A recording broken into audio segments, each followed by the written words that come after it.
Bienvenue dans votre émission Ici en Guinée, cette émission qui raconte l'histoire de la Guinée. Et dans ce numéro, nous allons nous intéresser à la culture guinéenne, cette culture qui a connu des moments de gloire. On sait qu'à l'arrivée de l'indépendance en Guinée, la politique étatique avait mis beaucoup de moyens à la disposition des artistes, à la disposition de la culture. Ce qui fait que la Guinée s'est imposée à travers le monde, à travers ses groupes d'orchestre, à travers ses groupes de danse. On parle entre autres des Bembea Jazz National, on parle des groupes de danse comme les ballets africains. Aujourd'hui, beaucoup de pays se démarquent à travers leur culture. Quand on prend le Brésil, par exemple, se démarque à travers le football. Quand on prend le Nigeria, se démarque à travers sa musique, avec une musique qui pesait en 2015 plus de 39 millions de dollars. Aujourd'hui, que représente la culture guinéenne? Que représente la musique guinéenne? On va essayer de répondre à toutes ces questions à travers notre invité, pas des moindres qu'on aura dans ce numéro. Il s'agit bien sûr d'un membre fondateur du groupe Bembea Jazz National, Sékou Logro. Bienvenue dans cette émission Ici en Guinée. Bonjour doyen et bienvenue dans cette émission. Bonjour Bambo, merci d'être venu nous tendre votre micro pour parler de culture. Ça, c'est ma vie. Parce que depuis l'âge de 18 ans, je n'ai rien fait que ça. Je n'ai fait que ça. Et je suis très heureux d'être devant vous sur ce plateau et pour parler donc et du passé et du présent et de l'avenir. Qui de mieux pour parler de ça qu'un doyen aujourd'hui que vous représentez aujourd'hui dans la culture guinéenne? Parce que vous faites partie de ces jeunes Guinéens qui ont connu le succès très tôt, très jeunes, si je peux me permettre de le dire, parce que vous avez quand même participé à faire rayonner la Guinée à travers la musique. Mais pour les plus jeunes qui nous suivent en ce moment, ils aimeraient en savoir plus sur vous. Est-ce que vous pouvez vous présenter à nos plus jeunes téléspectateurs qui nous suivent en ce moment?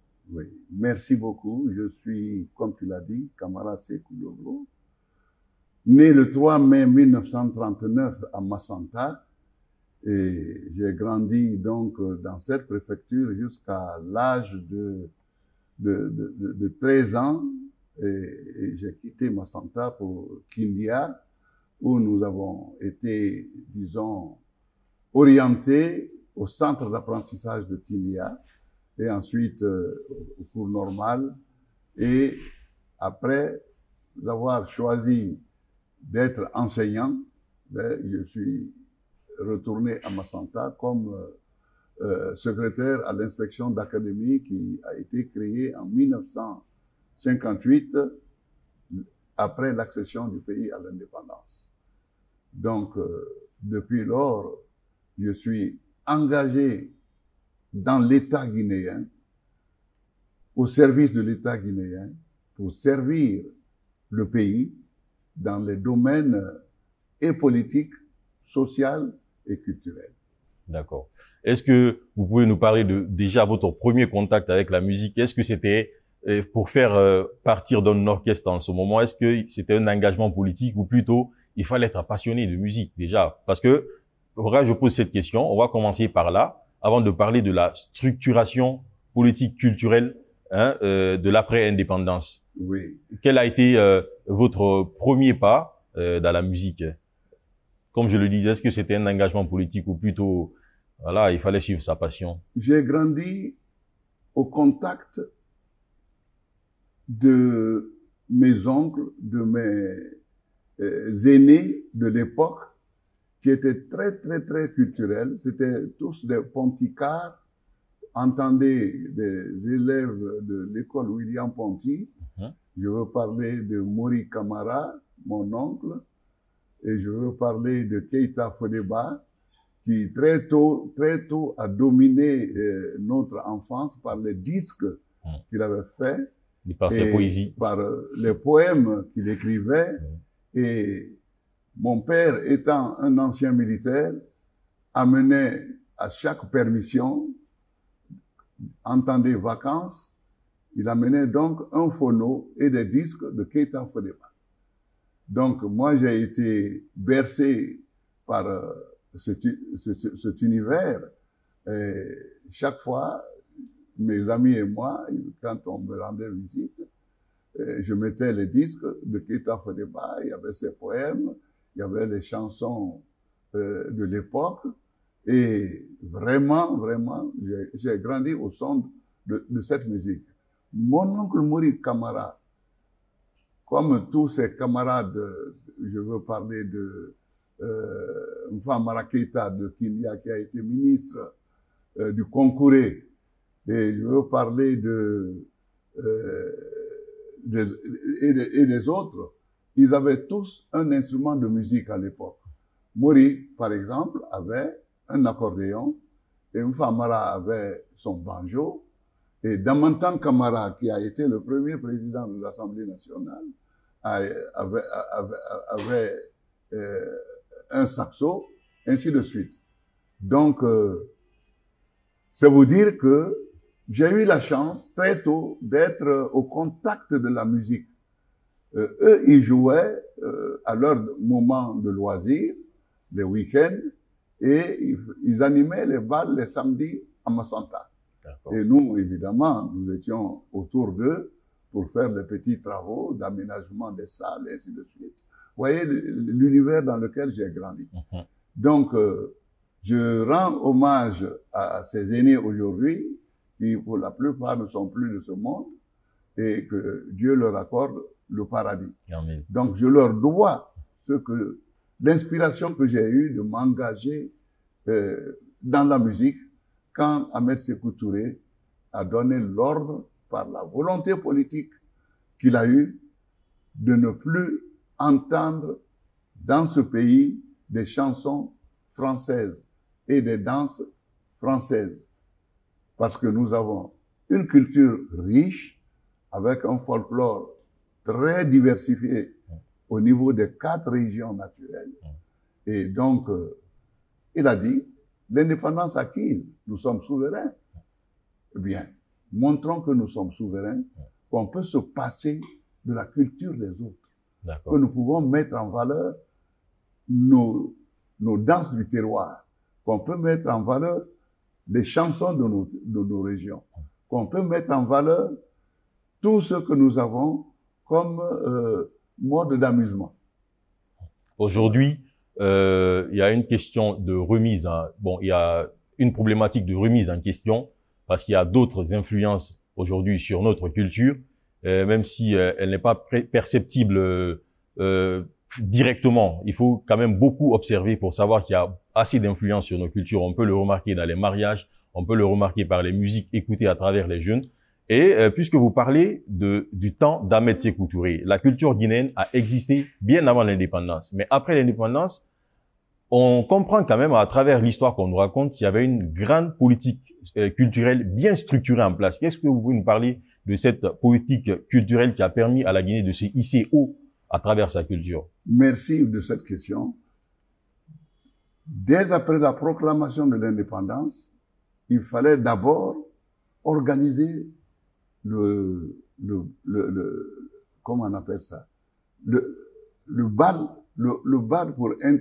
d'ouverture pour introniser le président de la République.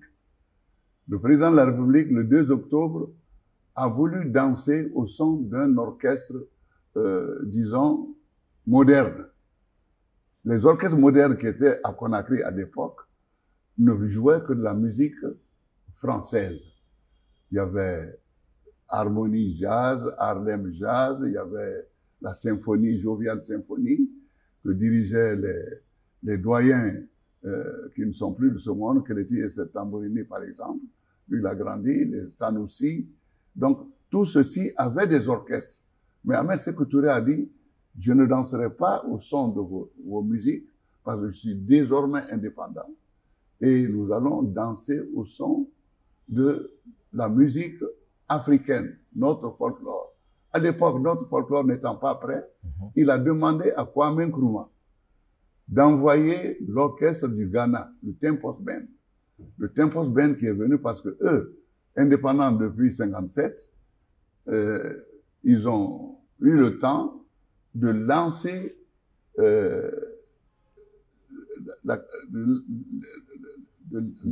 l'amélioration de leur culture à travers le high life. Le high life, c'était la grande danse, la grande vie. Et donc, le Tempos Band, sur le rythme du high life, avait déjà a arrangé beaucoup de chants folkloriques du Ghana en rythme de danse à la manière européenne. Donc cet orchestre est venu à organiser, donc à animer le bal d'ouverture du président de la République et est resté une semaine en allant à Kindia pour, disons, faire voir aux populations le folklore local, comment il peut être travaillé. Donc, c'est parti de là. Après le départ du Tempos Band, les responsables de toutes les régions ont eu l'ordre de créer des orchestres dans leur région. C'est ainsi que un stage a été organisé à Conakry, au camp de la garde républicaine, que péjorativement les gens appellent aujourd'hui Camp Boiro. Donc, 6 jeunes de chaque préfecture ont été choisis pour suivre ce stage pendant 6 mois. Donc, au retour dans leur région, les orchestres ont été créés, les orchestres régionaux ont été créés, et les jeunes là, avec ceux qui avaient la volonté de s'engager dans la musique, qui avaient le don, qui avaient des intuitions, donc tout le monde donc s'est approché de l'orchestre et les orchestres ont été créés. Pour Beila, par exemple, moi je suis pas venu à Beila en tant que musicien, mais affecté à Beila en tant que secrétaire à l'inspection de l'académie de Beila, et j'ai reçu, et avec mon mandat de membre du comité régional de la JRDA, entendez, Jeunesse de la Révolution démocratique africaine. C'est cette structure qui était dans tout le pays, qui encadrait toute la jeunesse, dans tous les domaines, les sports et musique, ainsi de suite. Danse et tout. Ça veut dire qu'il y avait une vraie structuration, mais ça veut aussi dire Oui. que le pouvoir en place à cette époque a mis les moyens à la disposition de la culture guinéenne. Mais bien sûr, tout était étatisé et c'est l'État qui prenait en compte les charges pour maintenir tous ces jeunes dans cette dynamique-là. Donc, lorsque les jeunes que Beila a désignés sont venus, ils étaient 6, et lorsqu'ils sont revenus du stage, moi, avec mon mandat de membre du comité régional de la JRDA, on m'a chargé des arts et de la culture, eh bien, on m'a chargé d'encadrer ces jeunes.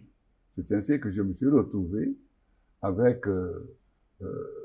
la mission, disons, de surveiller, d'éduquer et d'orienter cette jeunesse. Bien, le hasard faisant bien les choses, le destin faisant bien les choses, un étudiant originaire de Beila, Karamoko Baba Dozo, paix à son âme, qui étudiait en Allemagne, était un trompettiste extraordinaire. Il jouait du jazz et pendant les vacances à Beila, il venait avec d'autres fonctionnaires qui étaient là-bas, des Togolais, des Béninois, à l'époque des Daoméens, qui étaient à Beila, et il jouait de la musique pour amuser la population pendant les vacances. On a vu des orchestres, excusez-moi de vous interrompre comme ça, des orchestres et des artistes guinéens faire le tour du monde. Est-ce que l'État les accompagnait à faire ces différents voyages? Comment est-ce que ces voyages s'organisaient? Mais bien sûr, il n'y avait pas d'autres... à l'époque, il n'y avait pas de troupes privées. Les troupes qui étaient là étaient étatées. Il n'y avait que les ballets africains. Ensuite, il y a eu les ballets Joliba. Et après, il y a eu les orchestres nationaux. Keleti et ses tambourini, Bala et ses baladins, Bembeya Jazz National pour commencer. Ensuite, Oroya Band est venu. Et ensuite, Boiro Band a été créé. Ainsi de suite. Donc, les ballets africains ont fait le tour du monde plus de 10 fois. Plus de 10 fois. Il y a des pays qui ont entendu parler des ballets africains, disent, ah, l'année dernière, ils sont venus dans tel pays, nous voulons cette année qu'ils viennent. C'était comme ça. Les gens invitaient les ballets à venir faire leur spectacle. Et puis, après la mort de Feu Ahmed Sékou Touré, on a quand même vu qu'il y a eu une rupture de politique culturelle. Comment est-ce que vous avez vécu ce moment de rupture? Avant la mort d'Ahmed Sékou Touré, puisque c'était un visionnaire extraordinaire, il a senti que les charges des orchestres, les charges des footballeurs, les charges de tous ceux qui s'intéressaient aux arts allaient peser sur les budgets. Il n'y avait pas beaucoup de moyens à dégager pour soutenir la culture. Donc, il a donné à chaque orchestre national un bar dancing. Les bars dancing, par exemple, Keleti et Tambourini, eux, ils jouaient à la paillote. Et il a dit, il a fait prendre un arrêté et la paillote devait désormais être à la disposition de Keleti et ses Tambourini. Bembeya Jazz a eu le club Bembeya, où nous sommes aujourd'hui jusqu'ici. C'est Ahmed Sékou Touré qui nous l'a donné.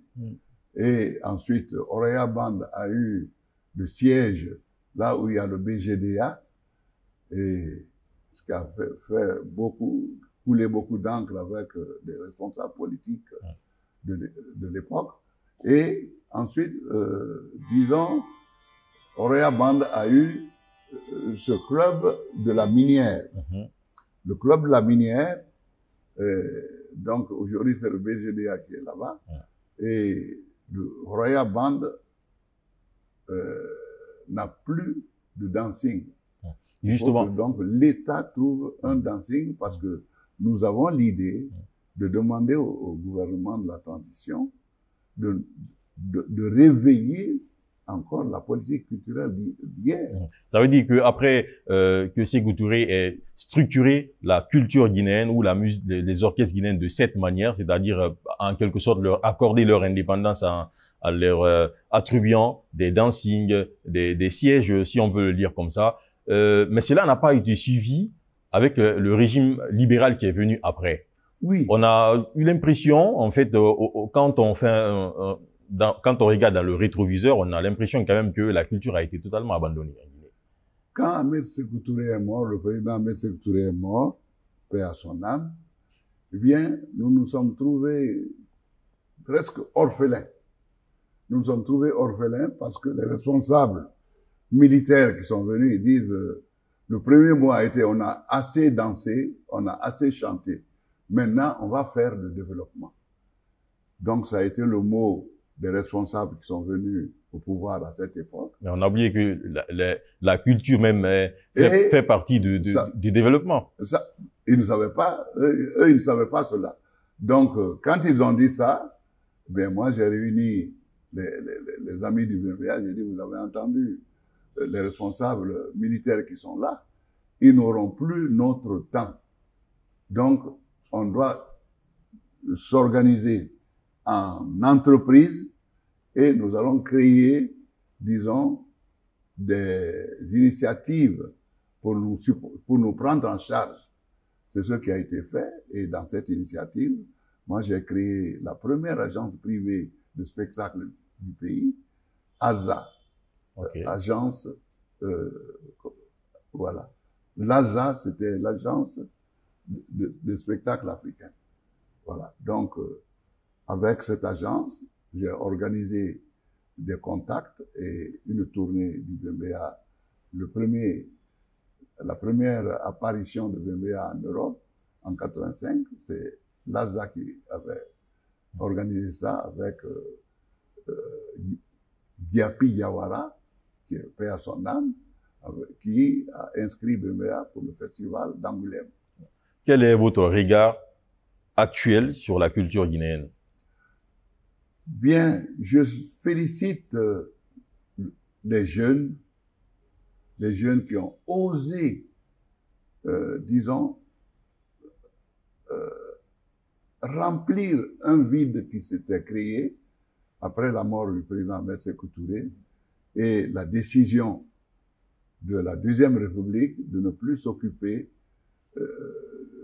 des ensembles culturels comme l'État le faisait.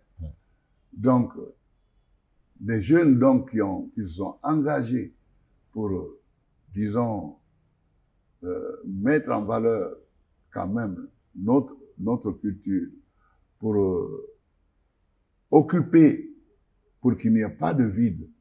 Parce que quand il y a le vide, tu ne t'occupes pas d'un jeune, il s'occupe. Mais c'est dans le sens souvent négatif. Il y a eu beaucoup de groupes de jeunes, comme les leaders de Guinée, entre autres. Exact. Avec quelques membres qui ont fait partie du groupe Bembea Jazz. Oui, tout à fait. Nous avons regardé les meilleurs. On les a approchés petit à petit. Et surtout, tu sais que en 73, nous avons perdu Aboubacar Demba dans un accident à Dakar. Il fallait le remplacer par des jeunes. Et on a organisé un test dans toutes les régions pour choisir celui qui pouvait, disons, prendre la place de Demba. Ça a été un problème, un grand problème. Et nous avons remplacé Demba. Et aujourd'hui encore, les jeunes sont là et ils sont, disons, la relève, comme on dit, la relève est assurée. Et puis, en 2015, la recette culturelle au Nigeria, en 2015, s'élevait à plus de 53 millions de dollars. Est-ce que, au regard de la culture guinéenne, est-ce que vous ne trouvez pas qu'il y a un échec quelque part chez nous? Il n'y a pas d'échec parce que c'est pas le même contexte. Eux, au Nigeria, d'abord, il y a, je veux dire, il y a des mécènes, il y a des magnats, et il y a des champions dans les différents domaines économiques qui prennent en compte, disons, les artistes. Donc, eux, ils n'ont jamais été coupés de cette manne-là, des hommes d'affaires qui supportent les charges des artistes. C'est tout dernièrement, en Guinée, que nous avons vu ce genre de choses. Exactement. Avec des grands noms comme Antonio Soare, comme KPC, donc, entre autres. Oui. Donc, eux, ils ont pris l'exemple des mécènes nigérians pour s'occuper des jeunes. Mais, qu'à cela ne tienne, l'État, petit à petit, se rend compte que la culture est l'âme de tout un peuple. On ne peut pas abandonner la culture. On ne peut pas abandonner la culture. Aujourd'hui, excusez, aujourd'hui, parce qu'il faut aller un peu vite parfois, aujourd'hui, il y en a qui disent, on a des jeunes artistes qui cartonnent bien en ce moment. Je veux citer les Azaya, je veux citer les Manamba Kanté, ils sont nombreux. À cartonner, à aller au Mali faire des concerts, aller en Côte d'Ivoire faire des concerts, et un peu partout dans le monde. Mais d'aucuns pensent qu'il y a trop d'influences extérieures sur leur musique, qui ne sont pas de la musique originale. Quel est votre regard sur la musique guinéenne actuelle pour ces jeunes comme les Azaya, les Manamba, entre autres, pour ne citer que cela? Oui, c'est-à-dire que les jeunes ont raison de s'engager dans cette voie. Mais, quelque part, quand ils arrivent à certaines étapes de leur création, ils sont obligés de se référer au folklore local. C'est pourquoi vous voyez dans certaines de leurs chansons des reprises des chants du répertoire du Bembea, des chants du répertoire des anciens orchestres nationaux. Donc, eux, à leur manière, ils s'intéressent à la culture nationale en copiant l'orchestration, les arrangements du folklore, des sons tirés de la world music, comme ils l'appellent. Donc, il faut les féliciter. Ça veut dire que vous suivez beaucoup la musique guinéenne en ce moment? Absolument. Tout ce qui se passe comme, disons, attrait à la musique, ça m'intéresse. Ok. Vous pensez que nous sommes sur la bonne voie? Nous sommes sur la bonne voie. Nous sommes sur la bonne voie, étant donné que l'État, depuis la fin de la Deuxième République, a commencé à organiser les festivals. Et lorsque tu suis ces festivals, tu tires le chapeau à la jeunesse. Tu tires le chapeau au gouvernement. Parce que finalement, ils ont compris qu'on ne pouvait pas abandonner la culture, qu'on ne peut pas abandonner la culture. C'est s'abandonner soi-même. Donc, des grands organisateurs sont passés au ministère de la Culture et d'autres ont pris le flambeau. Et d'année en année, nous assistons à ces festivals qui attirent beaucoup de monde, qui mettent en lumière le folklore local qui est travaillé par les jeunes. Et ce qui manque à nous autres, anciens des orchestres nationaux, on n'a pas eu de manager. On n'a pas eu de manager, c'est pourquoi vous citez l'exemple du Nigeria, qui a commencé, parce que nous, en 77, nous étions au Festac 77 à Lagos, et Fela nous a invités à son club. Nous sommes allés jouer là-bas, et son manager s'est présenté à nous, ainsi de suite. On a vu déjà que ce n'était pas abandonné à eux-mêmes, les artistes entre eux, parce que les artistes ne peuvent s'occuper que de création. Il ne faut pas se vendre. Le génie ne peut pas se vendre. Il faut quelqu'un d'autre pour vendre le génie. D'accord. Donc, nous lançons un appel aux jeunes qui s'intéressent à la musique, qui n'ont qu'à s'approcher des jeunes artistes. Mais on entend souvent des cris entre eux, c'est normal, c'est inhérent au domaine de l'argent, parce que là, quand ça génère de l'argent, évidemment, il faut qu'il y ait un partage équitable, une gestion saine, ainsi de suite. Quand ça fait défaut, donc tu vois souvent des artistes qui se plaignent de leur manager, ainsi de suite. Ce genre de choses se corrige tout en allant, disons, dans l'action. D'accord. Donc, je finis cette émission en disant que la culture ne peut pas connaître de déclin, comme vous l'avez dit tout à l'heure, pour plusieurs raisons que vous avez expliquées, bien évidemment. Ainsi prend fin ce numéro de votre émission Ici en Guinée, qui avait pour invité Elhadj Sékou Camara Legros, membre fondateur du groupe Bembeya Jazz National. Merci beaucoup, Elhadj, d'avoir accepté notre invitation. Ce fut un plaisir. C'est moi qui vous remercie de cette opportunité que vous nous offrez de parler à vos millions d'auditeurs. Merci. Merci beaucoup. À très bientôt pour un autre numéro. À très bientôt. Voilà. Ah, merci beaucoup.